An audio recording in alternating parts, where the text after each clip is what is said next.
Welcome to Virtualize Everything and our second update of our home lab build out. These won't be coming daily, but they'll be coming as we make large milestones inside of our home lab build out. Today's large milestone was adding Home Assistant and starting to add some smart home appliances. Some of this smart home technology actually came with my smart home or my home that was purchased, provided to me by the builder, Dr. Horton, and we can see Dr. Horton's webpage for America's Smart Home, where they show some of the equipment that was added. I opted out of the video doorbell to use my own equipment, but some of these apps, thermostats and garage door openers, as well as keypads and door locks from Deco were added to my house.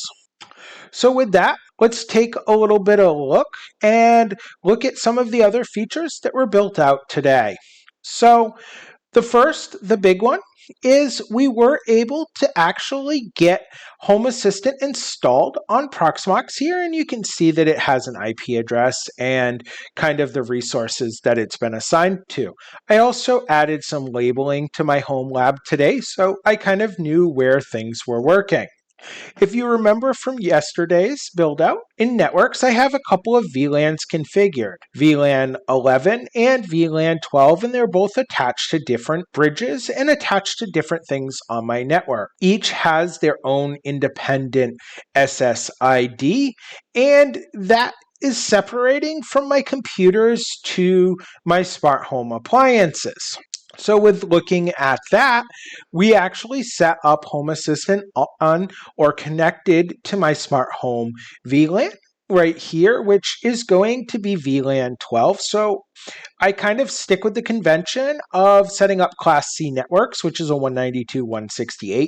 And then I put my VLAN ID here in the third octet. And then, of course, my fourth octet is going to go from 0 to 255, with 0 and 255 being reserved. So what is that? 254 separate IP addresses. So with that being said, let's take a look at Pi-hole. And what I've done here in Pi-hole is I've actually configured my Pi-hole so that my local IP addresses, which are set up for my servers, have names followed by .local. Now, anything that's on a port other than 80 is still going to need to have a port entered, and things like Pi-hole will have to have /admin added to them by default. So we still have some stuff to do with some reverse proxying to fix some port numbers and stuff like that.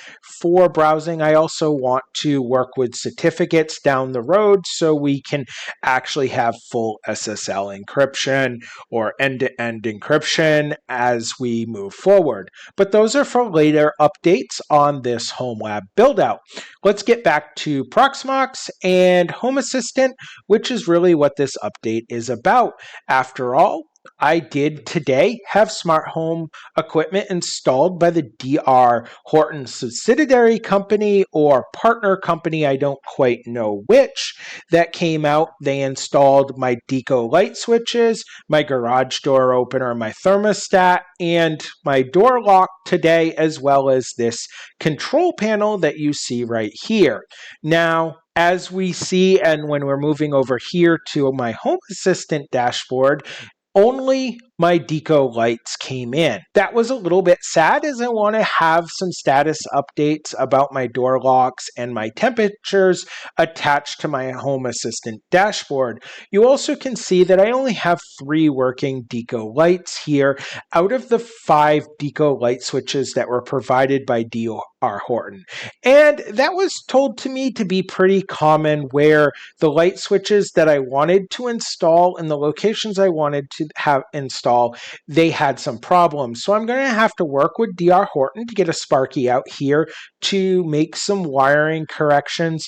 The technician suggested that it was probably a neutral wire problem. Unfortunate, but you do run into that stuff here with homes, all new home builds. The one nice thing about a Dr. Horton home build is you are going to have a warranty on this stuff. So this should be provided to me free of charge, where this house will be fixed and I won't have to pay out of pocket to have this fixed like I would if I was building a home myself, potentially.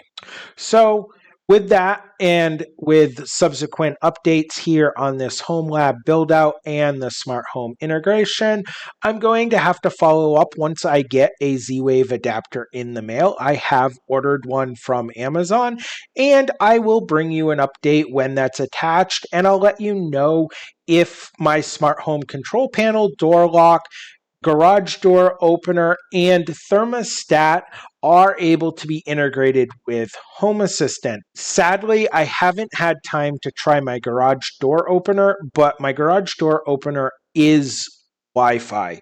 So it didn't automatically come in. I'm going to have to play with that integration a little bit more to see if I can get that to come in, sadly.